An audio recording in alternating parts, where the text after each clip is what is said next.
Halo teman-teman, bantu channel ini untuk berkembang ya. Klik tombol subscribe dan jangan lupa untuk like and share video ini. Terima kasih dan salam mendengarkan.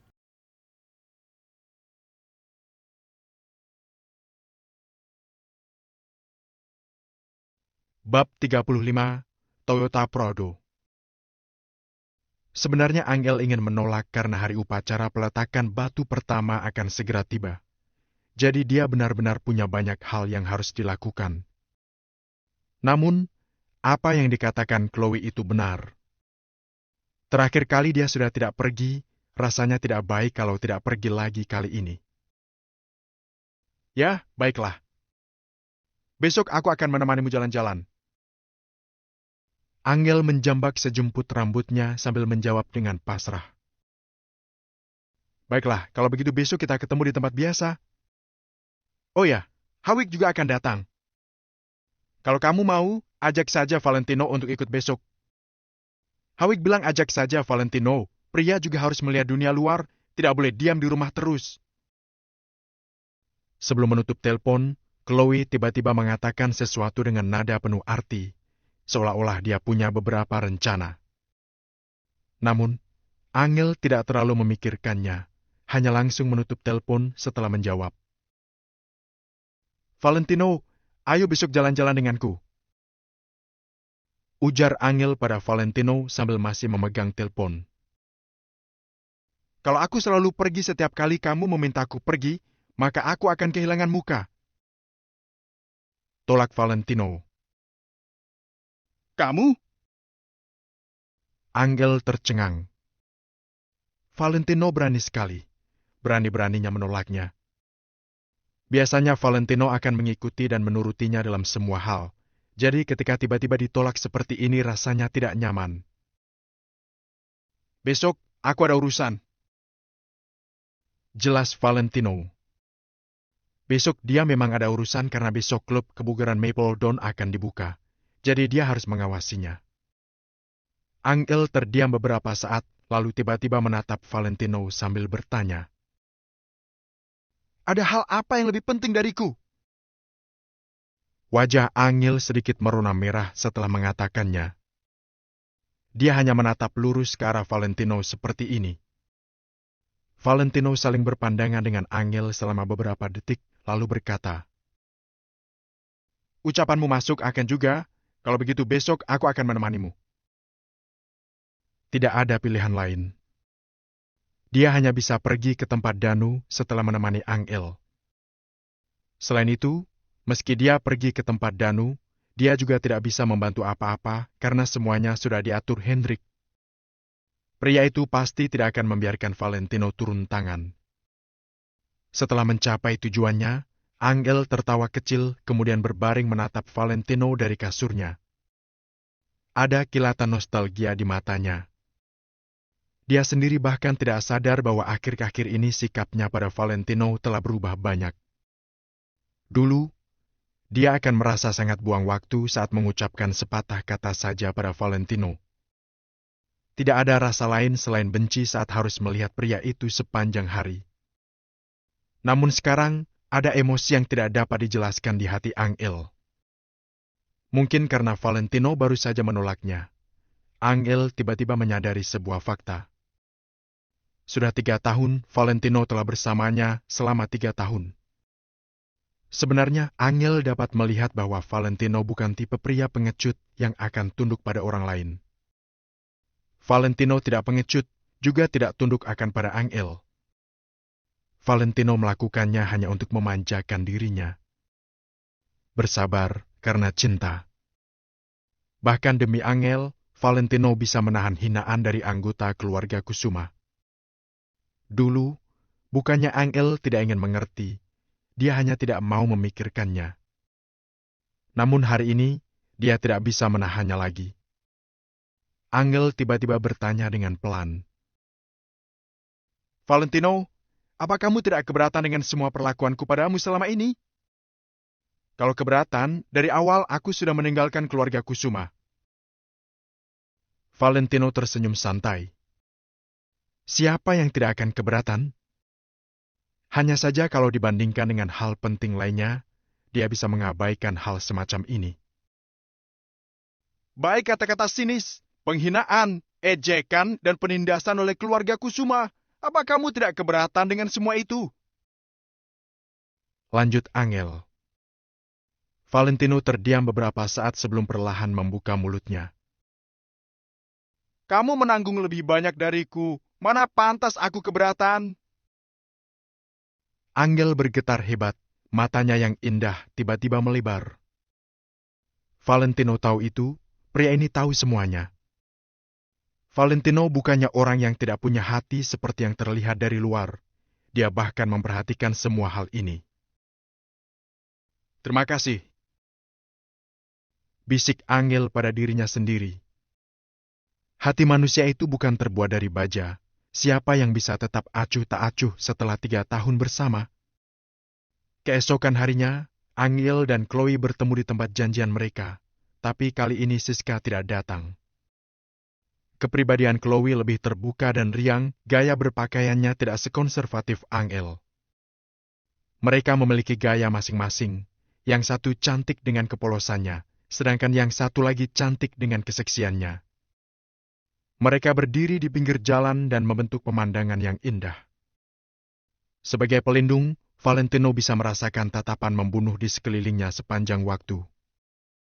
Kalau mata bisa membunuh orang, Valentino pasti sudah mati berkali-kali saat ini.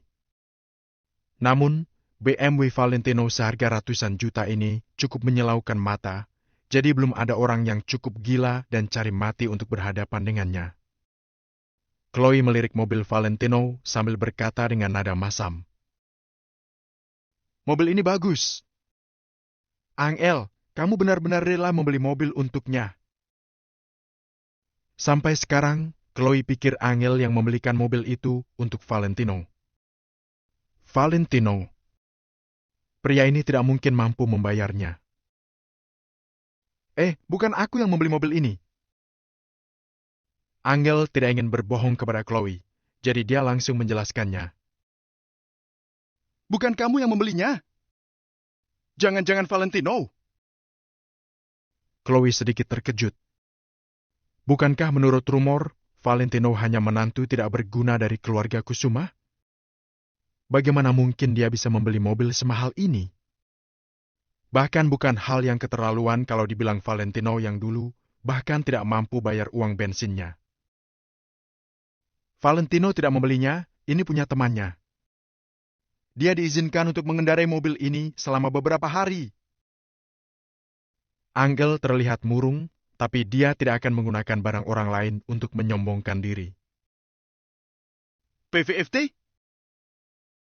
Chloe tercengang ketika mendengar kata-kata itu, kemudian langsung tertawa.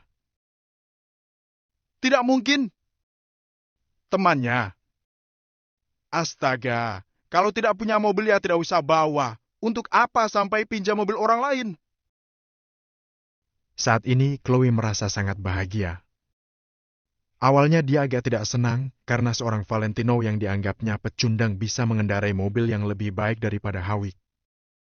Asal tahu saja sebelumnya, Chloe sebenarnya berharap Angel tidak sebanding darinya, kecuali dalam hal latar belakang keluarga. Mereka memang sahabat, tapi itu juga karena di matanya Angel tidak sebaik dirinya. Siapa sangka Valentino tiba-tiba bisa mengendarai mobil ratusan juta ke sini. Tentu saja dia tidak senang hati. Sekarang setelah tahu bahwa mobil itu hanya dipinjam oleh Valentino, Chloe hampir mati karena tertawa terbahak-bahak. Sayang sekali, awalnya dia pikir hari ini bisa merendahkan Valentino, tapi sekarang tampaknya sama sekali tidak perlu. Valentino tidak bangkit jadi orang yang lebih baik, dia tetap seorang pecundang. Sama sekali tidak menyenangkan menyerang orang seperti ini. Sudah cukup, jangan membicarakannya lagi. Bukannya katamu pacarmu juga akan datang? Mana dia? Angel bertanya dengan lembut untuk mengalihkan topik pembicaraan. Dia bilang karena sekarang dia kerja di Maple Rain Real Estate, jadi ingin mengganti mobil baru. Sekarang dia sedang mengambilnya. Chloe pura-pura bersikap acuh tak acuh, tetapi tatapannya memancarkan kesombongan. Jika bukan karena ingin mengalahkan mobil BMW Valentino, dia tidak akan secara khusus meminta Valentino datang saat menelepon Angel kemarin. Mobil baru? Angel tertegun, lalu terdiam. Tiba-tiba terdengar keributan di kerumunan di sekitar mereka. Bram! Terdengar suara mesin mobil. Mereka bertiga pun memandang ke sumber suara. Sebuah mobil Toyota Prado berwarna hitam melaju menghampiri mereka. Tampilan luarnya berwarna hitam dan megah, ditambah dengan bentuk mobil yang terlihat mendominasi membuat orang seakan tunduk saat melihatnya. Pria yang mengemudikannya sengaja menginjak pedal gas dengan kencang sehingga langsung mengeluarkan suara deru mobil yang keras dan menarik banyak perhatian. Pintu mobil terbuka, kaki yang mengenakan sepatu kulit mengilat diulurkan keluar. Kemudian, terlihatlah sosok Hawik yang mengenakan setelan jas putih seperti seorang pangeran menawan yang turun dari mobil. Bab 36, Mobil Pinjaman. Hawik, kita ada di sini! Teriak Chloe dengan keras, seakan dia takut orang lain tidak tahu bahwa Hawik adalah pacarnya. Sekarang perasaan orang-orang di sekitarnya lebih rela. Awalnya, mereka pikir bagaimana mungkin Valentino, seorang pria norak yang mengenakan pakaian sangat sederhana, didampingi oleh dua wanita cantik.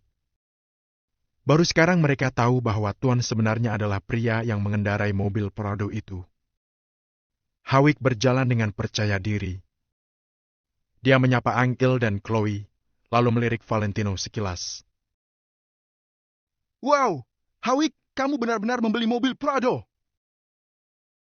Kata Chloe dengan penuh semangat.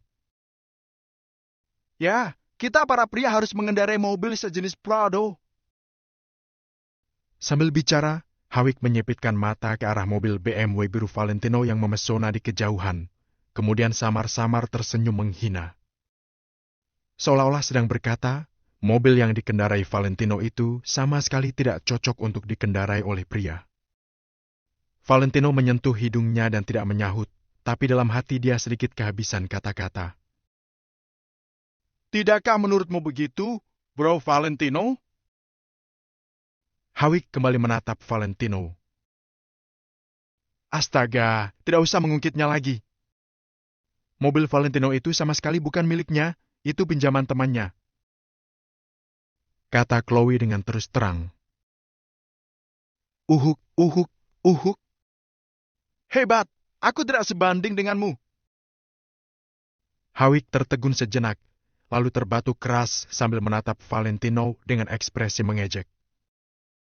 Awalnya dia pikir Valentino lumayan juga, tapi ternyata Valentino hanya seorang pria yang suka menyombongkan diri. Aku sih tidak mampu berbuat sepertinya, ya. Aku hanya bisa mengandalkan kemampuanku sendiri, jadi hanya sekelas Prado. Ujar Hawik sambil menghela napas ringan. Valentino menggeleng kecil, lalu melirik Prado dengan sedikit termangu. Namun setelah itu, dia menatap Prado itu lagi. Melihat mata Valentino yang terus menatap mobil hitam Prado mereka, Chloe dan Hawik merasa semakin lucu. Orang kampungan tetap saja kampungan. Apa mobil ini milikmu? Tanya Valentino tiba-tiba. Wajah Hawik menjadi kaku ketika mendengar pertanyaan itu. Hatinya sedikit kosong, tapi dia bertanya dengan tegas. Bro Valentino, apa maksudmu? Kalau mobil ini bukan milikku, memangnya milikmu? Apa kamu ingin aku menunjukkan padamu kontrak pembelian mobilnya? Jangan pedulikan dia. Angel, ajari suamimu itu. Mentang-mentang mobil yang dia bawa adalah pinjaman, dia pikir Hawik juga meminjamnya. Tanya Chloe dengan tidak senang. Valentino, jangan banyak bicara. Angel yang tidak berdaya pun menghentikan Valentino. Baiklah. Valentino menarik kembali pandangannya. Dia hanya merasa bahwa mobil Prado ini sedikit familiar, seakan dia pernah melihatnya di suatu tempat. Kalau tidak salah ingat, sepertinya dia melihat mobil ini di Maple Rain Real Estate, tetapi Valentino tidak yakin apakah ini mobil yang sama. Lagi pula, ada banyak sekali mobil sejenis ini di dunia. Melihat Valentino berhenti bicara, jejak penghinaan melintas di mata Howick. Sudah dia duga mata orang kampungan tidak akan bisa melihatnya. Apa rencana kita hari ini? Tanya Chloe sambil merangkul lengan Howick. Temanku membuka pusat kebugaran hari ini. Lokasinya tidak jauh dari sini. Apa kalian mau olahraga sebentar? Aku punya kupon uji coba gratis. Howick mengeluarkan beberapa kupon kertas persegi panjang. Boleh, boleh. Tulangku mulai berkarat karena duduk di kantor sepanjang hari. Lebih baik pergi berolahraga. Mata Chloe berbinar. Valentino, bagaimana menurutmu? Angel berhenti sejenak, lalu menoleh untuk menanyakan pendapat Valentino. Lagi pula, dia belum pernah melihat Valentino berolahraga sebelumnya. Valentino awalnya ingin menolak, dia punya pusat kebugaran sendiri, untuk apa pergi ke tempat lain? Namun, setelah dia melirik kupon uji coba gratis di tangan Howick, tatapan matanya langsung menjadi sangat aneh. Temanmu yang membuka pusat kebugaran ini? Tanya Valentino dengan nada lucu. Di kupon uji coba itu tertera jelas nama klub kebugaran Maple Dawn. Hal ini tentu saja membuat Valentino ingin tertawa. Sebenarnya ada 2 bos di pusat kebugaran itu, tapi di atas kertas, nama yang tercantum hanya Danu. Valentino tidak percaya orang seperti Danu akan berteman dengan orang seperti Howick. Hei, Valentino, sebenarnya apa maumu? Kamu menanyakan mobil yang Howick kendarai itu miliknya atau bukan? Sekarang dia bilang temannya membuka pusat kebugaran. Kamu juga pertanyakan apakah benar milik temannya atau bukan. Kamu iri, kan? Melihat orang lain bisa melakukannya, sedangkan kamu tidak. Chloe menjadi kesal dan menunjuk-nunjuk Valentino. Aku tidak bermaksud begitu. Jawab Valentino santai. Lalu apa maksudmu? Klub kebugaran ini memang punya temannya. Kalau mau pergi ayo, kalau tidak ya sudah. Kata Chloe dengan marah. Angel juga merasa ada yang salah dengan Valentino. Masa karena Valentino merasa mobilnya tidak sebaik Howick, jadi dia mulai mencari-cari kesalahan? Valentino bukan orang seperti itu. Barusan aku salah bicara. Bos tempat ini memang bukan temanku, tapi temanku bekerja di sana, jadi kita bisa mendapatkan fasilitas VIP. Howick tahu bahwa dia tidak dapat menyembunyikan masalah ini, jadi dia terbatuk dan meluruskannya. Tetap saja lebih baik daripada pria yang iri ini. Jawab Chloe dengan cemberut. Ayo pergi, Bro Valentino. Pria itu harus punya fisik yang kuat. Howick kembali menatap Valentino dengan sangat antusias. Karena dia berani datang menemui Valentino hari ini, tentu saja dia sudah melakukan beberapa persiapan. Pusat kebugaran juga salah satu hal yang ada dalam rencananya. Baiklah, ayo kita pergi. Angguk Valentino. Awalnya, dia berencana pergi ke tempat Danu setelah urusannya di sini selesai. Namun dengan begini, sekali dayung 2-3 pulau terlampaui, ini memang merupakan pilihan yang baik. Saat ini, klub kebugaran Maple Dawn sudah penuh sesak. Hari ini adalah hari pertama pembukaan resmi. Banyak orang mendapat kupon uji coba gratis, sehingga pusat kebugaran ini sangat populer. Meski luasnya 2000 meter persegi, tempat ini tetap terlihat sempit. Ketika mereka sampai, Angel langsung tercengang setelah melihat nama pusat kebugaran itu. Apa klub kebugaran Maple Dawn berhubungan dengan Maple Rain Real Estate? Bagaimanapun juga, kedua nama ini terlalu mirip. Angel, tunggu apa lagi? Ayo cepat masuk. Chloe yang sudah di depan pintu mendesaknya. Angel merespons dengan cepat lalu mengikutinya, sementara Valentino mengikuti diam-diam dari belakang. Wah! Wah! Banyak sekali pria berotot di sini. Semuanya sangat seksi ya. Chloe melihat setiap sudut ruangan dengan mata yang berbinar. Angel tersipu dan menundukkan kepalanya dengan malu. Saat ini, seorang pria yang sangat kuat datang dan menyapa Hawik. Oh, Kak Hawik sudah datang. Hawik tersenyum bangga sambil memperkenalkan temannya pada semua orang. Ini temanku, Anton. Dia kepala pelatih di pusat kebugaran ini. Chloe buru-buru menyapanya, Angel mengangguk kecil.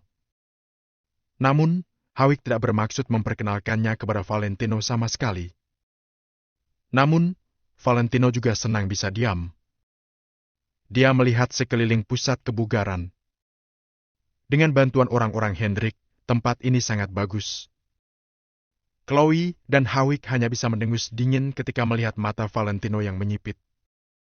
Mereka pikir Valentino terkejut dengan pemandangan pusat kebugaran sebesar ini. Halo, apa ada tempat latihan privat di sini? Ada gadis-gadis yang ingin berlatih juga. Tanya Valentino pada Anton setelah melangkah maju. Dia bisa melihat Angel merasa sangat tidak nyaman sejak masuk ke sini. Lagi pula, banyak pria di pusat kebugaran yang berolahraga dengan bertelanjang dada. Angel tidak terbiasa dengan pemandangan seperti ini. Selain itu, sebagai bos, sebenarnya Valentino jauh lebih mengerti daripada orang lain apakah di pusat kebugaran ini ada tempat latihan pribadi atau tidak.